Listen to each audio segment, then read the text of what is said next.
Saya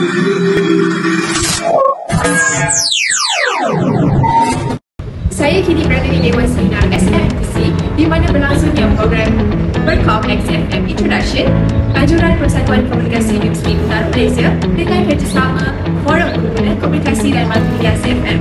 Program kolaborasi ini bermula pada jam 11 pagi dengan bertujuan untuk mengeratkan hubungan antara ahli Persatuan Komunikasi dan pihak CFM. Ia juga merupakan langkah pertama Berkom dalam menyertai inisiatif CFM Rangers, iaitu sebuah program sukarelawan yang memberi pendedahan kepada isu-isu hak pengguna, komunikasi dan multimedia. Seramai 80 orang pelajar komunikasi serta ahli Berkom telah menyertai program ini. Para pelajar kelihatan tekun mengikuti sesi perkongsian daripada wakil CFM yang menyentuh pelbagai isu semasa berkaitan perlindungan pengguna dalam dunia digital. Sesi kuis juga dijalankan untuk menguji kefahaman para pelajar mengenai CFM dan fungsinya. Di bilik rehat pula berlangsung interaksi santai yang menggalakkan pertukaran idea dan jaringan kerjasama. Apakah cabaran utama yang CFM hadapi apabila mendekati golongan muda tentang isu pengguna digital? Pertama kali, ramai di kalangan rakyat Malaysia masih tidak tahu CFM wujud.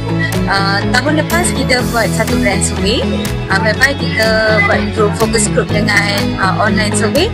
Hanya 4% sahaja yang kenal mengenai CFM. Setelah memperbanyakkan interaksi untuk jumpa rakyat. Apakah peranan dan harapan CFM terhadap penglibatan mahasiswa dalam mendidik masyarakat tentang hak-hak sebagai pengguna komunikasi dan multimedia?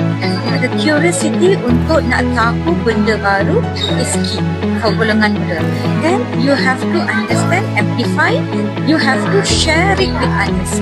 So dua benda ni amat penting untuk golongan pelajar terutamanya untuk menjadi leaders of their respective group ataupun community. Sebagai seorang pengarah, apakah harapan terhadap pelajar yang terlibat dalam program ini?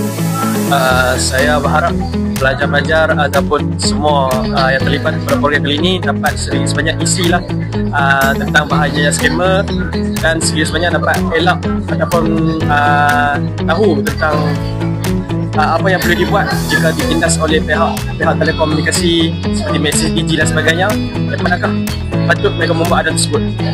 Program seperti ini penting dalam memberi kesedaran awal dan memupuk minat dalam bidang advokasi pengguna serta memperkasa pelajar sebagai suara yang berwibawa dalam komuniti. Saya Nurul Hakimah binti Isnan melaporkan dari Dewan Seminar SMMTC untuk Berita Aksara Minda.